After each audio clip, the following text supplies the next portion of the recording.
Ladies and gentlemen, this is the Black Baseball Mixtape. I am your host, Cheats. As always, the mixtape is brought to you by the Family Podcast Network. You have been tremendous as an audience by following, subscribing, sharing, and reviewing the show. I'm going to find that one person that gave us a 4-star review. Everybody else that gave us a 5-star review, I really, really appreciate it. We are definitely in line to get 5 stars on this episode because I am so excited about the guest we have. The man has a million jobs, first and foremost. I'm going to tell you now, the man has a million jobs and he has a million accolades. But I'm going to start with an accolade that I know that he's extremely proud of. And that is he is a 4-time Marvin Miller Man of the Year award winner. He is also a Roberto Clemente Man of the Year award winner. He was named baseball's friendliest player. I don't know how this happens. He's also, not to mention, a 16-year pro and a 3-time All-Star and a TBS analyst, along with all the other things. He is also the board chairman of the Players Alliance. Curtis Granderson, you are our dream guest. Welcome to the mixtape. Thank you very much. And hey, you set the bar high. We got that 4-star, so we got to get the 5. But always look at it this way. That means we always have room to improve. But let's go. Let's get a few more 5 stars here with this one today. We have all 5 stars and one person that decided to do a 4-star. And you can never find out who that person is. But look, you know what? I got to stay humble. Curtis, I got to stay humble. I got to stay balanced. Let me start with, because I was doing some research on you, and then I realized the distinction of friendliest player in baseball. And I'm going to tell you what happened. I've told only a few people that you were going to be on the podcast. And to a person that I told, they were like, oh, Curtis Granderson, that's my guy. He's my man. Like, I have never seen somebody that knows so many people and all of them are like, that's my dude. So, like, how many brothers do you have? Because everybody's like, that's my brother. That's my. Well, it is amazing. Well, if we count on my dad's side and my mom's side, especially with social media now, Oh I my mean, goodness. and here's the thing. So my dad is the person I go to all the time. I say, hey, Dad, this person reached out to me on Facebook, on Instagram, Twitter, said that we're cousins or brothers or whatever the case is. Do you know him? So I always go to him. That's funny. And literally, since I debuted with the Tigers in '04 till now, I've probably sent my dad over 100 requests of family members that I don't know. That's hilarious. So if we had a family reunion, we need a big space. That's for sure. Well, you know what? Not even blood relatives. You got an extended family of people that call you. Yeah. Oh, that's my brother. That is extensive. Now, you've been a tremendous leader. You've been a leader in the clubhouse. You're a leader of the Players Alliance and some other nonprofits now. But have you always been kind of the person that other people gravitated to? Because how does this happen? I feel like I was a blend piece. I was never the biggest piece of the puzzle, but I was always a piece that had touch points everywhere. And whether it was an older group or a younger group, a big group, a small group, a domestic or an international group, I always felt like I could just fit in. Just give me a couple seconds, I'll fit in, and you'll see that I can also be very adaptive and receptive. I think that's what helps with that leadership role. I never came in demanding or trying to take a leadership position. It was, let me see and survey the room of what's going on, and then we go ahead and move in that way. And I think that helps a lot of people feel comfortable and allows them to open up, and you listen, pay attention, and then, okay, now we can start to enact on the change that we want to see, whatever that happens to be. If we want to play a night game versus a day game, I want a cheeseburger versus a hot dog. I got to hear you talk about this so I know where I'm at versus me coming and telling everybody, all right, we're going to play a night game. I don't care what anybody has to say. And for some people that works. Just for me, it's just never been that case.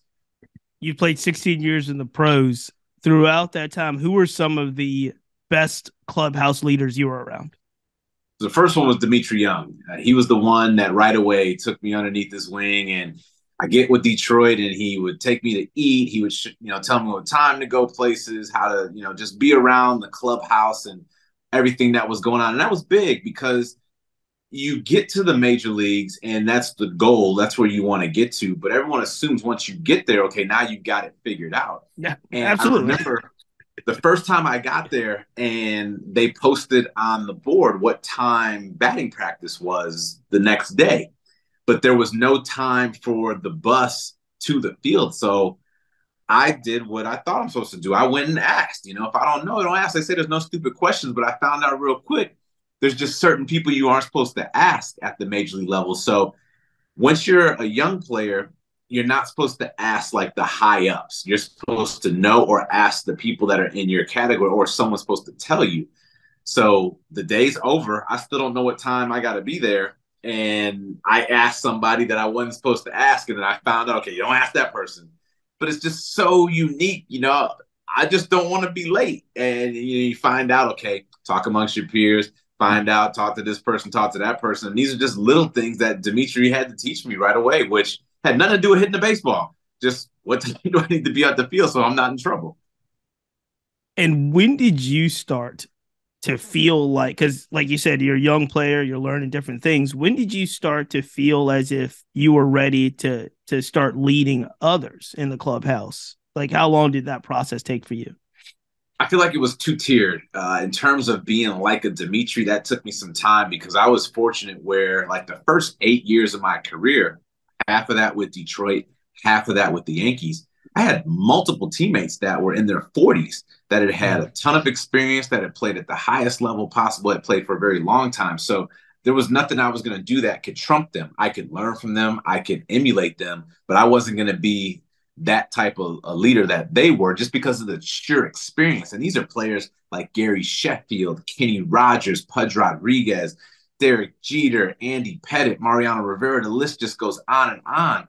And you just look at accolades and historic plus players I was a fan of. So it's hard to do that. However, there were other players that were coming up, whether it was a week after me, a month after me, a year after me, that was trying to find those things that I had just learned. So before they go ahead and ask the wrong person, show up late, I was cutting them off at the path right away. So that side of it would start with some of those players that were just getting called up, just making their major league debut because I had just done it, whether it was a day before, a year before. So I started getting that. And then when I got to, I'd probably say with the Mets, that's where it like really took on. It was David Wright and myself, kind of the two-headed horse over there, and so many young players as a general. And then now all of a sudden, I'm that old player on the team. So it kind of turned into that quickly, but all that experience from learning from so many just amazing veterans helped me get to that point. You mentioned Dimitri Young, you mentioned Gary Sheffield. When you think about baseball kind of right now and some of the young gunners we have, how important is it to have not just veteran leadership, but veteran leadership that looks like us, Black leadership in the clubhouse that can relate to young Black players? This is huge. And it's more, again, than just hitting the baseball, but it allows you to be the best player you can be, which then can give you the best opportunity to hit the baseball like you're supposed to. And it just comes from how to navigate, when to speak, when not to speak, how to go about getting your work done. If there's an issue going on, there's certain people you can kind of confide in that might have had a similar scenario, whether it's their upbringing, whether it's how they were treated in the stands in a certain city, certain teammates that just some teammates of yours may not get because of cultural differences. So having just someone else you can go to that looks like you, can speak like you, can kind of just be the same thing is very important. And that's one of the things like with the Players Alliance, we're really trying to dive into, and we're calling it MVP. That's missing veteran players. And you heard me mention early on multiple teams for a while, 40-year-old teammates was the norm. And there were multiple of them. Now you start looking at teams, and I think Nelson Cruz is one of the 40-year-old players still hanging around the game. And then it starts to get, I got to start thinking about it. And if you start thinking about Black players that are had that longevity that are still on teams, the list gets small quick. So not only is just that age and experience very valuable, but then just having that diversity of someone you can talk to, someone you can lean on. And I always remember with the Tigers, one of the things we would do, and I started doing this with different teams, there was that one player in spring training that would take all the Black players out to dinner. And for a lot of you, it was the first time you had gone to a nice dinner. The norm at the time was Applebee's, Chili's, TGI Fridays, which was great. Outback, I love all those places. Right. But you weren't going to go to the high-end places where you ordered bottles of wine and ordered, prime cuts of meat and fish and this. And here's this veteran player taking you there. So you're excited about that. And then we're just talking. We're just having a conversation. We're not out late. We're not partying. We're not doing any of that stuff because it's spring training day and we have an early morning. But you gather just so much information. First, here's a player that knows me, that is interested in my well-being, that's giving me information that now when I'm in an opportunity, I can't wait to give it to somebody else. And all the way up to the end of my career, I did it. Even got even bigger when I was in Miami. Our spring training is held in the West Palm Beach, Jupiter area. And in that area, there's 4 teams: the Marlins, the Cardinals, the Nationals, the Astros, and then the Mets are just 45 minutes north. And I said, okay, in this area, there's a mall there. It's in West Palm Beach where a lot of players just go eat the Yard House. And I said, you know what? I'm just going to contact all the black players on all these teams. We're just going to go during March Madness. The games are going to be on. We're just going to have something to eat. And I think about 30 players showed up. And it was just cool and unique. And I was just looking forward to continuing to keep doing that. My career ended after that. But that was something I had done before. I did it with the Blue Jays. I did it with the Mets. I'd done it with all the different teams I got a chance to do it on. And I feel like it just helps in so many different ways. And a lot of the times we're not talking mechanics. We're not talking about stealing a base, but we're talking about a lot of other things that allow that player to be able to steal that base and hit that ball the way they're supposed to. No, you're exactly right. And you mentioned something that I think is often important and overlooked. You were a player that went to college. You got drafted out of college. You got drafted before that. You had some opportunities as well. But these players are so young. And when you talk about the MVP missing veteran players, I think there's a dynamic that a lot of people aren't fully understanding when they look at the recent years and say, oh, more black players are being drafted. Black American players are being drafted. They're coming in the system. Well, who are they replacing? And so if they're coming in the system and by the grace of God, if they're able to make it to the major leagues, there's usually a veteran, like you said, that's at the point of their career when they're in line to get bigger paychecks and veteran salaries and so forth, that may be a little bit more expendable. And I don't think we're paying as much attention to the players that are getting squeezed out at the other end.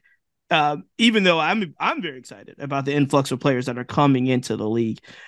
Let me ask you this, Curtis. Do you think the team owners, the team general managers, maybe some sage skippers, do you think they understand how important that dynamic is, the one that you just described, of having some of these young players have mentors and older veteran players that look like them on the squad? I don't think it's a specific conversation. I don't think they go into the drawing board, look at the depth chart and say, okay, we have this player who could possibly be the next impact player on our team. Hopefully that player will communicate with this player and get there. They just look at it and say, hey, here's someone who played that position for a very long time. They have experience. You communicate with that player. Hopefully that'll be valuable. And it is. If I got a chance to talk to any outfielder as I was coming up, it was huge. Andy Van Slyke was the biggest reason I became a good center fielder. Nice. Him coaching and pushing me with the Detroit Tigers, that was key. But at the same time, Andy and I, as many conversations that we had, there's certain conversations I just can't have with him. That's where I got to go to Dimitri for, or Marcus Thames or Craig Monroe, who was on the team, Rondell White, Gary Sheffield. I got to have those conversations with them. So it's just slightly different, and that's all still helping me to become a great player.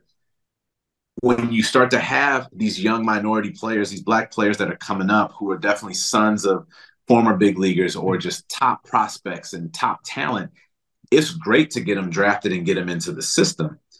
Now we got to get them through the system, right, so they can get to the big leagues, because that's not the goal for these players. I'm sure if you ask them, what's the goal is to be an established major leaguer to win championships. Getting drafted is on the path to get you there. So we highlight that. We celebrate that. But this isn't the biggest bottle of champagne we're going to pop. We got to wait a little bit, So But in order to get there, we have to have a couple things that kind of align and that can help you navigate through the tough spaces. So, for example, I remember, I think it was right in 2020, right when the pandemic happened, or just the year before, the New York Yankees at that time, I don't know where they are now. I got to look it up exactly to find out for sure.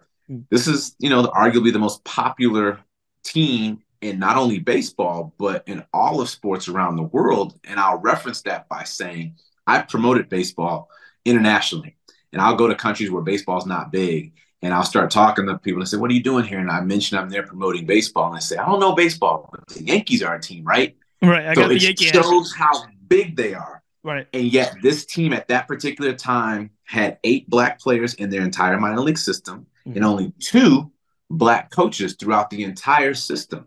And both of them were in the major leagues. So again, if I'm one of those young players on this minor league team, just kind of going through it a little bit, who do I lean on that I can rely on? I got to hope I can pick up the phone to the coach that's in the major leagues trying to win the AL East to kind of vent and talk to them a little bit.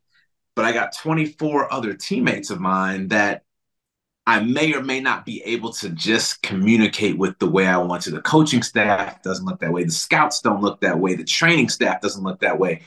And it's just little things that can just help you get past it just a little bit by having that. And that's why it's so important. It doesn't need to be a full takeover. We need thousands of them, but just one here, one there. And there's so many veteran Black players that want to be involved in the game, that have so much knowledge to pass on.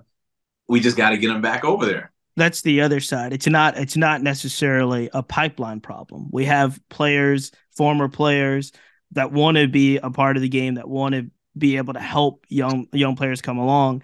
And it's just at this point now, I think it's inevitable, honestly, because the more you fill the system with young players, Black players, that you're going to want to have managers and personnel and front office people that understand how to relate to them. So I do think it's inevitable. The work that you guys are doing at the Players Alliance definitely is a big, big help to this effort, and we're going to get more into that.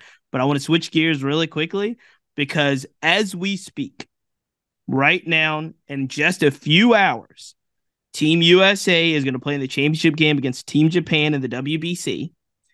By the time people hear this, they're not going to know the outcome. But I do want to ask you, how do you, as someone that has been an ambassador, and you mentioned it, you've been an ambassador officially for Major League Baseball to promote the game overseas. When you're looking at the environment that we've had over the last 2 weeks, when you're looking at, Miami and Arizona and some of the state, and not to mention what's happening in the Tokyo Dome and all those places, how do you feel? How do you respond to what's happening with the WBC? And is it something that you've kind of longed to see as someone that has promoted the game internationally? There's 2 sides to it. I think just the intensity of it, if you're watching the game, is huge. These are sold out arenas, sold out stadiums, and they're happening in Japan, in Korea, in Taiwan, in Miami, and in Arizona, which is great. And I got a chance to play in it in 2009, and we opened up in Toronto against Team Canada. Yep. And the Rogers Center was packed, and the entire country was going against us. So I said, wait a minute, I'm just trying to get going and get things into the groove of, spring training. And now this gets thrown on me. So that excitement and that energy is amazing. And it can be felt in so many different ways. So kudos to the WBC and the planning committee for picking the locations and the teams the way they did. And obviously the players have put on an amazing show, which has been great to see. Now, on the flip side of it, it is very interesting, the number of people that have communicated with me. A majority of them have been non-Americans when they've been talking about this. I was just recently in Florida. They're communicating with a couple teams, meeting with teams with the Players Alliance. And people I were meeting were saying, hey, I'm from the Dominican. I'm trying to get tickets. I'm going down. Are you watching the World Baseball Classic? I'm Venezuelan. I'm Puerto Rican. Now, those same people that are saying that to me are also standing next to people that are wearing Astros, Cardinals, Marlins, and Mets jerseys going to spring training games. So there's baseball fans across the board. I just wasn't hearing it as much from I don't know if they were American. I didn't talk to them, but they weren't the ones having that conversation with me like these individuals were. And even, one of my buddies who's in Japan right now, who's Japanese, he's moved back with his family a little bit of time ago, just talked about the promotion. He goes, we've had banners and things up all over the subway for the last 6 months. Sure. And I said, what's interesting? I'm here in Chicago. This is home for me. We have 2 teams that each have players represented in the World Baseball Classic. Now, I haven't driven all over the city. I haven't taken the subway all over the city, but I haven't noticed any advertisements around this great city. And it's not like, no offense to these teams, but it's not like the Bears were in the playoffs, so we were worried about that. It's not the Bulls are trying to get in. The Blackhawks are doing what they're doing, right? So there's not a lot of attention. Northwestern just made the March Madness dance. So it could have been a great place to not only promote the players on your team that are representing their countries. I know Tim Anderson for the U.S., Marcus Stroman from Puerto Rico, but I didn't see it. Why do you think that is? Why do you think? You got any theories? I got a theory. So I'll tell you what I think. I got a couple things on it. So in 2009, when we played in it, and we were a part of one of the greatest comebacks, which was awesome, when we beat Team Puerto Rico in Miami. And I remember prior to that game, I had friends and family going, oh, I didn't know this was going on. I didn't see it. What channel is it on? And I think MLB Network had just recently come out, but that wasn't widely available for everybody. But then that game against Puerto Rico happens, and the number of people that messaged me was through the roof. And I was like, everyone's watching. But I forgot. It was March Madness. It was St. Patrick's Day. Everyone was out at the bar for St. Patrick's Day watching March Madness. And, the game happened. The game happened to be on. Yep. And then they saw it because it got close. It got to the end. It was going. I mean, I was out Friday night watching March Madness to celebrate my birthday. USA wasn't playing that day, but I think it was Puerto Rico and Mexico. It wasn't on any of the 40 TVs that was in the bar I was in. Right. Right. So I don't know what that part is. There's definitely room for improvement. Especially when I see numbers like 50% and even just as recently 90% of the entire country of Japan was tuned in to watch the game. So, especially, loyalty is and pride is big. We have so many ethnicities represented in this country. You give them a chance to watch and cheer on, they'll do it. But they got to know where to go. I love to hear your thought on it. Here's my theory. And this is not a geopolitical debate or anything like that. But in regards to global fandom, we are poor global citizens when it comes to fandom. What that means, what I mean by that is American exceptionalism, American elitism, whatever you want to call it. We care more about keeping our players healthy in the regular season. Because the Americans, you said, were wearing the Yankees, Astros, Braves jerseys. They care more about keeping our players healthy and winning the World Series because that's the big thing in our country. Yep. The only time that this really kind of flips into almost kind of a national thing is during the World Cup, right? You'll see during the World Cup, and then other than that, really, it's just upsets. If like the basketball team loses, then everybody cares all of a sudden for a day. They didn't care before the game. But the World Cup, you start to see us try to understand how to be better global fans because football, in that sense, is such a national game.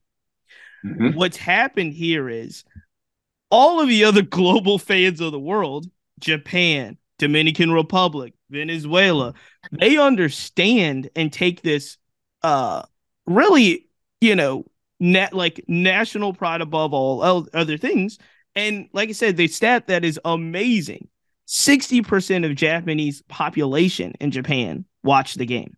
That is unheard of. Like, you couldn't even compare that to an American standard. 60% of the population watch them play in the World Baseball Classic every time. And tonight's game will be the most watched baseball game in the across the globe in the history of baseball. And so I think it has a lot to do with the way that American fandom is. We put our priorities on American championships, and that is kind of the catalyst that drives what we promote, what we understand, and how we go about this. The interesting turn of events in this WBC, and I think the most exciting part of this, and I give all credit, or a lot of credit, to the GM, Tony Regans.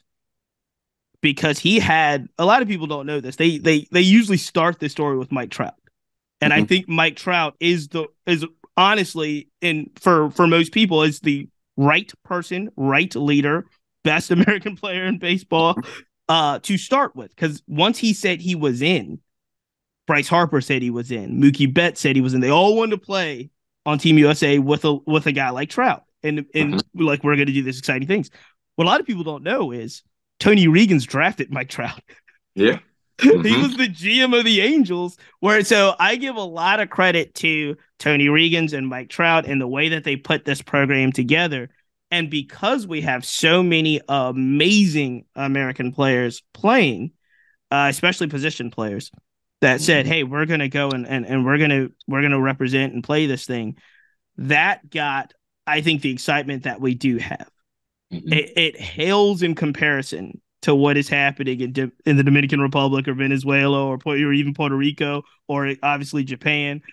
But it's also, I think my theory is we've got to learn to be almost better global fans and put that in its perspective. But we just have so many alternatives. We have the Super Bowl. We have the World Series. We have the March Madness and NBA championships. So we have all of these different places where there's a lot of people, I'm sure, overseas that, hey, baseball may not be their game, but it's our nation's game today. Yep. And so I think that has a lot to do with it.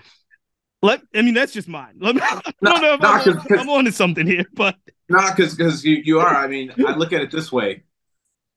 Go to any of these countries, outside of the U.S. and just hear if there is any passion about the university they went to, right? We go to a university and we wear the shirt no matter where we go in the world. Right? Absolutely. We're very proud. So we're proud of the university we went to. We're proud of the hometown and that team and obviously the country. But like you said, we're dividing a lot of that. Yep. And a lot of these other countries around the world, there's only one focus on that thing. I mean, case in point, when the Cubs won the World Series here, I had messages from friends saying that they went to go to their grandparents' gravesite to tell them we won. I don't know if that's going to happen tonight. I don't. No. I can tell you it's not going to happen. Right. We could win. We could win tonight, and guess what? Guess what's going to happen to Miami tonight? Nothing. Right? If they were so worried about the Phillies winning the World Series this year, they were greasing poles and barricading things a week in advance. So I definitely think that. But I do think if this team is so the gold medal team, you played on, followed by the gold medal team, right? Followed by this team that we're having here. I think what it does is it builds a momentum for the best players in our country to say that we want to play. Because everybody else is already there. And so I think you start to see this environment and you're going to start to, I think it will be equivalent to the World Cup of baseball. Like it's what it's supposed to be. I think it ultimately will be there. I think also that the social media has helped out because even if you're not watching it, it's now so much easier to say, did you see this? Oh, no, I didn't see it. Let me go look. I can see it. Before, it was just so difficult. Did you see it? No, I missed it. Now I got to hope I catch the highlight on something else. So that has helped in so many different ways. I mean, I looked and say, okay, all right, I've seen how they scored, how Japan scored a game-winning run. I saw the speed time from running from home to first. So, I've seen all these things, and it took me a matter of 30 seconds. Absolutely. And it was great. So absolutely. If we can continue to build off that and utilize that, it has the potential to take off in so many different ways because, I'm part owner of a couple of restaurants here in the Chicagoland area. And part of our success that worked out was we ran a wave where we had the Olympics, we had the White Sox winning championships, we had the Bears in the Super Bowl. So there was a lot of winning going on. And a lot of people wanted to be around each other, getting into the mood and celebrating and winning. So when you have that kind of going, you can build on it. And I will say this, it's the most I've heard people talk about it, but I still don't know people are watching it. And I don't know how many Americans are sitting down while I haven't been invited anywhere. And it's a few hours away from the game to go watch it. But I got invited left and right to go watch March Madness this past weekend. I mean, right now for America, I still think that the WBC is diehards. But I think what's going to happen is the excitement around it.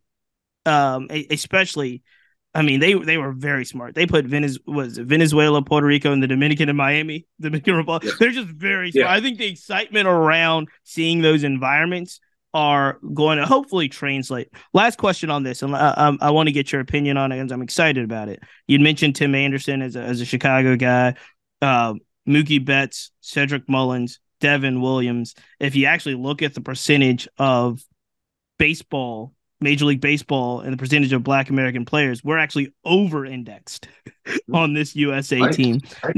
Not to mention Luke Collier, Ken Griffey Jr., Jerry Manuel, and the aforementioned Tony Regans as the GM. When you see that, is that something that you think can help get young Black players excited when we see that we have so many Black American players representing Team USA? Anytime you can see something that looks like you, then you get motivated and excited. So with this team, the cool thing about it is I see some coaches out there. I see a GM. I see some players. I see a pitcher. I see so many different ways I can be on the team. Whereas before, hey, I only see one way. And if I can't do this, I'm not tall enough, I'm not big enough, I'm not strong enough, well, then that's it for me. So when you can see more of it, it definitely helps you to realize, okay, wow, there's a lot of opportunities for me to have an impact in this game. So highlight that, promote that, and go from that. And it's no different in any other culture. You're going to kind of go and gravitate towards what you see and what you are around. I mean, it's the reason why I loved baseball. Ken Griffey Jr., who's now on that team, who I got the luxury to play against, that was my favorite player. He had his own video game. He wore his hat backwards. He's not swinging a bat, but swinging a black baseball bat. But I saw him, and I wanted to be like him. But if I don't see him, it makes it up. Now, there was a lot of players that I loved watching, but that was the one that I gravitated towards. And it just was, you get a chance to see it. It helps you. And you start to realize, wow, there's a lot of things you do. Like the fact that I swing left-handed and he swung left-handed. That was such a big thing in so many different ways. So having those comparables and seeing people that look like you can go such a long way. Ladies and gentlemen, we're talking to Curtis Granderson. He is the chairman of the Players Alliance, 16-year Major League Baseball pro, 3-time All-Star. With your work now out in the community, because you are out heavy in the community, you've always been. With your work with the Players Alliance, we often hear, and one of the biggest things I get just by doing this podcast, and I've done social media shorts. What do you think is the biggest barriers, restrictions, challenges when it comes to young Black players entering the game of baseball? I think there's a lot of ways you can look at it, but I think to simplify it across the board, and it's not just a Black issue, it's a young kid and a family issue, and it's poverty. Plain and simple. The game has become very pricey in a number of ways. If we think back, I'm not sure, how old are you? I'm in my 40s. Yeah. I just turned 42. So the days I think I still got you by a couple years. By a couple, right? I think I got you. I got you still. But we probably have some similarities here. Absolutely. And hopefully some of the audience, whether it's the people listening or their parents or their great-grandparents, when you wanted to play, you went and you signed up for your league, your house league to play. They gave you a hat, they gave you a shirt, and then they probably gave you something to sell to kind of help offset some of the costs. For me, it was the candy bars. Yeah, we did the candy. We did the candy bars. Did the candy bars, right? So if I couldn't sell them or if I didn't, we found a way to make it, because worst case scenario, we only had to come up with a very small amount to be on that field to play. And as we started to progress, the cream started to rise to the crop, and the elite, the all-stars were selected, and then they started to get moved to better play and better opportunities to continue to progress. Now, once I get to that point, if I'm not an elite or I'm not an all-star and I want to keep playing, well, my house league has fallen apart. And the only option for me is to pay a lot of money to train, to travel, to be on this team, and to go to all these different places. So I automatically get priced out. And we haven't even talked about the equipment yet. This is just for me to join the team and be on the team to play the game that I love at this point in time. So if we can attack that issue of it and just go, you know what? I'm 14 years old. I'm not a travel ball kid, but I love the game of baseball. that senior little league, that Babe Ruth, that Legion team, that house league that used to have 6, 7, 10, 12, 15 teams in one league, if we can get that back in some way and just make sure that's accessible and make sure that's affordable, and if you want to play, you can play, then the opportunity starts to expand in so many different ways. But I never wanted to be in a situation where I can't play because it costs too much. That's a bad thing. That's a problem across the board. So tell me a little bit and brag a little bit as well. Tell us a little bit about what the Players Alliance is doing in many ways out in the community to address these types of problems and many more. So the Players Alliance, just in this past year alone, in 2022, we touched over 9,000 kids across the country, from Little League all the way to college, with a lot of these issues I just talked about. We had kids that couldn't even afford to put an actual shirt with the number on. They had to get a plain shirt and pin the numbers on the back of their jersey just so they can have a number that looked like someone else, so they can identify themselves on the team. And this was one area we had places who's had fields who hadn't been touched in over 40 plus years, Black and white and brown communities coming together to raise funds in the community to upgrade the fields, to make the fields look good, to make them be playable so you can get kids out there on there. Kids that didn't have that glove, didn't have those pairs of shoes. And these were all the way up to college. These are players that are in college on a scholarship. I don't have shoes to play in this weekend. So whether you were 8 years old or you were 18 years old, the poverty issue was hitting so many kids in so many different ways. And this was one of the biggest ways we wanted to go out there and try to attack. And this came from the players in the Players Alliance. The thoughts and ideas of how we want to do, we listen to the players, and the players say, hey, we really got to attack this. And we listen and we go out there and we attack it. It's not done, that other way. You look at a problem and then you try to go that way. We hear what the problems are internally and say, okay, this is why we need to try to address that. And this is how we need to try to go fix it. And that's been one of the biggest things we've been doing. And the crazy part about it is it's not just the players. It's not just Black players. It's coaches. It's parents. It's the communities. It's undocumented kids that are coming over here with their family that just want to play, but they're not allowed on that team because they can't pay for that team. We're helping them out. It's the white kids that also are playing with the Black kids who both can't afford, and we're helping them out. So it's across the board. It's a poverty thing. It's not just the Black issue here. If you can't afford it, you can't play. That makes a good point. Let me ask this: when it does come to race in particular, obviously 2020 happens. You talked about the pandemic shutdown, but then obviously this awakening in the country for social justice. And then after that, we saw a lot of MLB teams and organizations do initiatives, diversity, equity, inclusion initiatives. And as we've gotten farther away from the tragic passing of George Floyd, we see some of that stuff wane a little bit. How does the Players Alliance keep that fight for equality in front of mind? The big thing is we have a great partnership with Major League Baseball and the Players Union. So when we are talking to them and they're talking to us, and part of the big thing for us is the players, both active, former, and coming.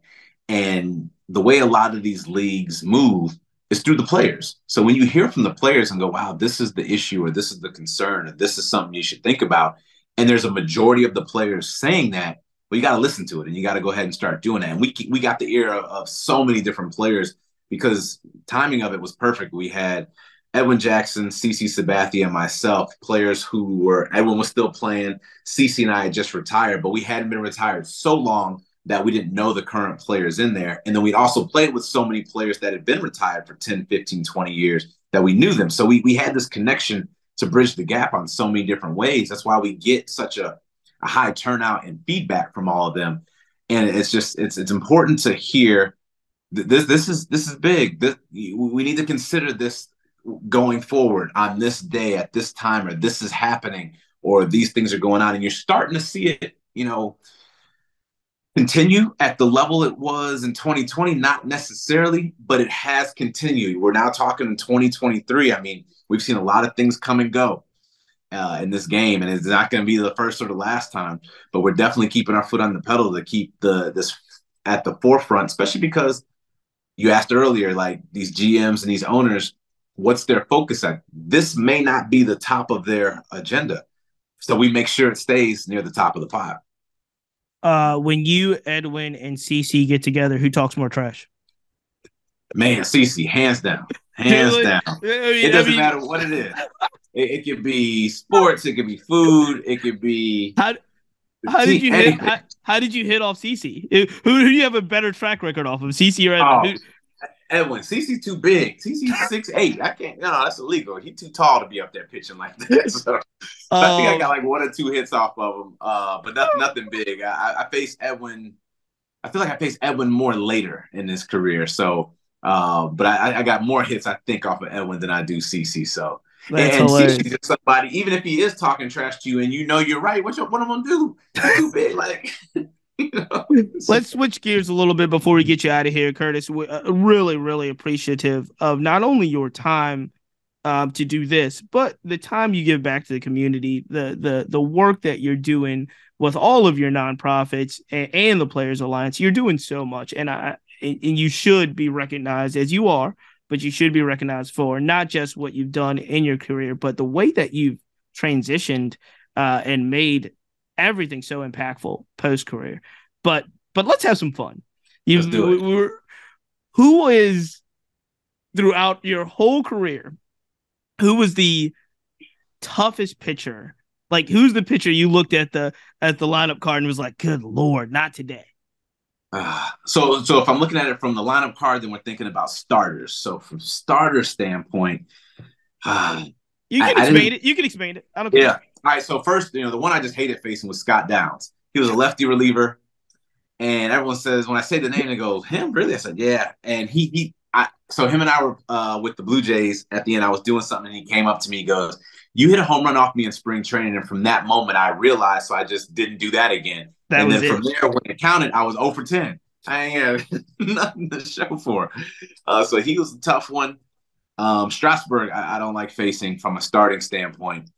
He's long, he's slow, and then just a lot of really good changeups plus fastballs that keeps you off balance. The long, slow guys, I always struggle against him. You, Darvish, just hurry up. I want you to go. I have very minimal movements with my swing, so the quicker you can get it and come to me, that kind of helps me out. When you're really slow and long and deliberate, I'm out of it. I ain't got no chance.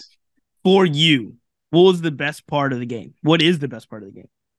It's funny. When I tell people this, they get so surprised, but it was the travel. I love the travel part of the game, going to all these different stadiums. And I have a marketing background, a double major business management, business marketing. So when I would walk into a stadium and see one stadium sold out and another stadium not sold out, and it wasn't necessarily always record, the reason being, I just noticed, okay, what are they doing different? How are they engaging the fans? Wow, the fans were so much louder in this place. The scoreboard was doing so much more stuff in this place. The music was here. I can smell the food. I hear them talking about it. Then you get into the community, and no matter where I was at, I was going to try whatever the food was known for. So if it's in Kansas City, I'm going to give me some barbecue. If I'm out in the West Coast in Seattle, I'm going to get some seafood. So I would always do those different things. And as I played for so long, a lot of friends and family would relocate. And it just made it so much easier to stay in touch with people. Like I'd have teammates go, somebody here and somebody there. And I'd always leave tickets. I'd always have a bunch of tickets at the games for friends and family that would just come out. So for me, it was the travel part of it that was the most fun, the most exciting, and the thing I missed the most. I know you've heard this. You had to have heard this given your career and where you are and what you've done and just what you just mentioned. Like, I'm sure there's been several front offices that have tried to scoop you up already, but would that be of appeal to you working in a front office someday in Major League Baseball?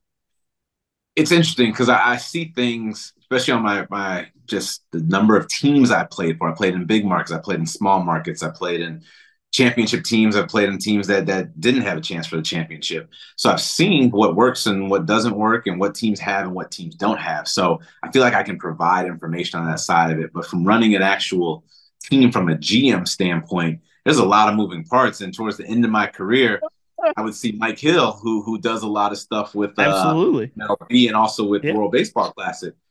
He would be on the road with us in New York. Then I would see him in Miami when we go back home. And then he'd say, "Hey, I'm in the Dominican." I was like, he's going all over the place. I don't want to do that, So I just don't want to. The time needed on the day-to-day basis is so long. That's why when people have asked, do I want to coach? I'm like, no. I saw Terry Collins with the Mets getting into the elevator at 12 o'clock for a night game, and I thought he was going to get something to eat. He said, no, I'm going to the stadium. And I said, no, I'm not going to coach if you got to get there at 12 because I know you're the last one to leave. So Sure. 12-hour day. There's just other things that I would like to do in the game besides spend so much time on that side of it, though. Wave a magic wand, and you were commissioner of baseball. If you could change one thing about the game, what do you change? Only one? There's so many things I would want to change. Wow. So I'm actually happy that one of the things I had talked about for years is happening this year, that every team is playing everybody. I think that should have been done from the beginning of time. This doesn't make sense. You should play everyone, especially since we play 162 games. How do we not play everybody at least once? In football, we play 19 games. I get it. You just mathematically can't do it. When you play 162 times, you got to play everybody at least one time. It's an easy way to promote the game and do different things like that. So that's one, but it's happened. So I got to take that one off the list. All right, so I've thrown this one out, and I saw the World Baseball Classic kind of do a hybrid of how I put it out there. It's the slaughter rule. If you're up by a lot early, let's just be done. We out. Let's call it a day. Go no home. Reason to play 9 if we're up by 15. Ready? We're up by 15 after 5. Let's go. Let's go be that. And I say that, and it's funny because I'll say things like that, and fans will jump out and go, "Oh, I want to be here and stay here and all this stuff." Right. But again, I pay attention to the stands. I pay attention to what's going on. We may have started at 40,000, but when that game gets out of hand, we're at 4,000. Right. Quick, know, and it's getting long. And those longer games, the concession stands stop selling and all this stuff. So it's not like people are sticking around to see this. So let's just be done, and we'll come back the next day and do it over. The other team wouldn't mind, and win loss very rare, and I'd have to see the stats. How many teams have come back? Right. Very, very, very few. Yeah, so let's just be done with it. So those are two that I had talked about that I'd like to see. I like it. I'm going to ask you your last question here. You faced a lot of pitchers, so we're going to take all of the pitchers you've actively played against off and think back in history. If you could face any pitcher throughout history that you never faced before, who would it be? I want to see that Nolan Ryan fastball because I hit fastballs. That was my thing. And to see 5,000 strikeouts, I'm like, wow. But it's also there's certain guys that just had pride in their fastball. Like, he's going to throw it. Bartolo Colon, he's throwing 98% fastball. There's nothing else you should look for but a fastball. So knowing he's throwing fastballs and I'm a fastball hitter, I would have loved to have seen what that would have looked like. Now, if we're playing him in his prime, he may be throwing that fastball at me right here. Right. But if it's around the plate, and again, without knowing exactly how hard it was and the spin rate and all that stuff, it would have been interesting to see. It's one thing when I watch some of the strikeouts and I notice he pitched higher in the zone, which now we call spin rate. They kind of keep it up in the zone. He may have been doing that. We just couldn't quantify it, or they called it something different. Let me just elevate a little bit. But it would have been very interesting to see that big high leg kick might have thrown me off though too. Again, I don't like the long, slow delivery. But he's fast. He was a fast mover, but it was a high leg kick and a tough fastball. Mr. Granderson, you're about to start. What season is this in regards to TBS analyst? Oh, so this will be officially 3, but I moonlighted back in 07, 08 a little bit, and then we kept getting to the postseason, never got an opportunity to do it. And then once things were done, I got a chance to jump on the staff with Jimmy Rollins, Pedro Martinez, Lawrence Zahadi, Ernie John. And it's just been a cool group to be with, just to talk baseball, which is a lot of fun. So I laughed. This will be the last thing. But what are you looking forward to the most going into the 2023 season? It's right around the corner now.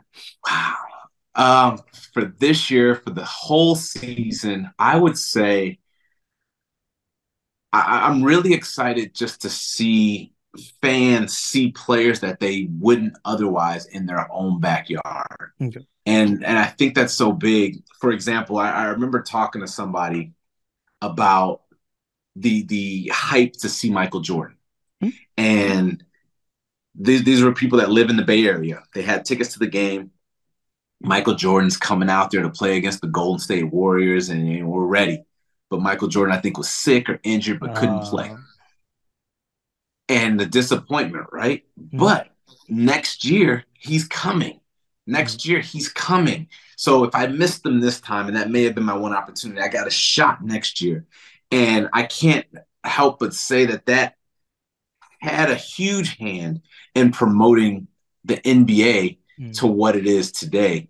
Case in point, I always ask people this, and I find more people now than I did before. I'm like, well, how many people do you know from Oklahoma City?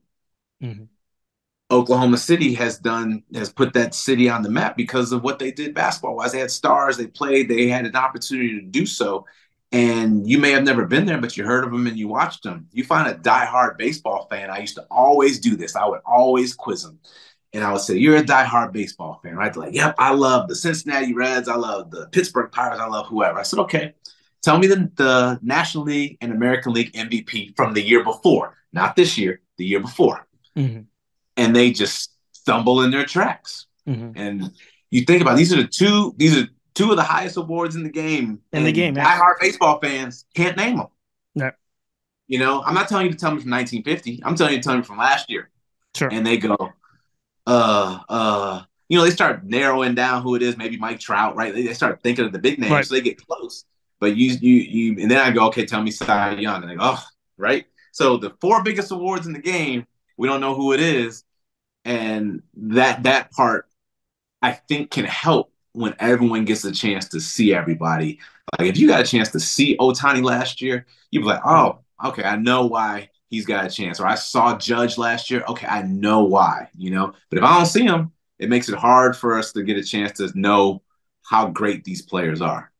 I think you're absolutely correct. And I think we're going to have to leave it there. Curtis Granderson, it has been a true pleasure. I will tell you this. I made a list at the beginning of the year, January 1, 2023. I made a list of dream guests on the podcast. And I wrote it out. You were talking about social media. I took a picture of it, put it out on Instagram, and I said, this is my dream list. Who else do you want me to interview? And I will say this. I think you were on the list. But I got so many Curtis Grandersons. I got immediately 5 or 6 Curtis Grandersons to make me do a double take. Like, wait a second, what is going on here? And I think your reputation, sir, precedes you and all the work that you have done and continue to do for the game. I think people know that it's important. And as we talked about, I think we're in the midst of having a moment that we have an opportunity to grab Black fans and either introduce them to the game or bring them back. There are so many fans that are our age that I think we can bring back because probably for the last 10 years, they haven't been paying attention. Yeah. And so, it's crazy. One other thing on that note, CC Sabathia and I used to always play this game. I used to play with Marcus Timms, who's now the hitting coach with the Angels. We would stand on the dugout, between innings and try to count the number of Black fans in the stands. Oof. And we had to make sure we weren't counting vendors because sometimes, they blend in like, no, that's a vendor. That's the hot dog man. And we had to, do it. And you'd be surprised. It would be hard for us to get past 10 outside in certain cities. And you're like, wow, place is packed and we're not anywhere in sight. No, you're exactly right. We've got to do, I think all the way around, I think it's a holistic approach. And I think, like you mentioned, organizations like the Players Association, the Players Alliance, MLB's got to do their part. I also think the media has to do their part, and I also think the fans have to do their part. So we've got a lot to do, but with people like you in the system, making it happen and rooting for the people that may not necessarily have a voice, I think we're well on our way. So, sir, thank you for joining the Mixtape, Black Baseball Mixtape. I will tell everyone again, please make sure you subscribe if you like this. Follow what we're doing. We're going to have a big 2023. And until next time, ladies and gentlemen, we see it.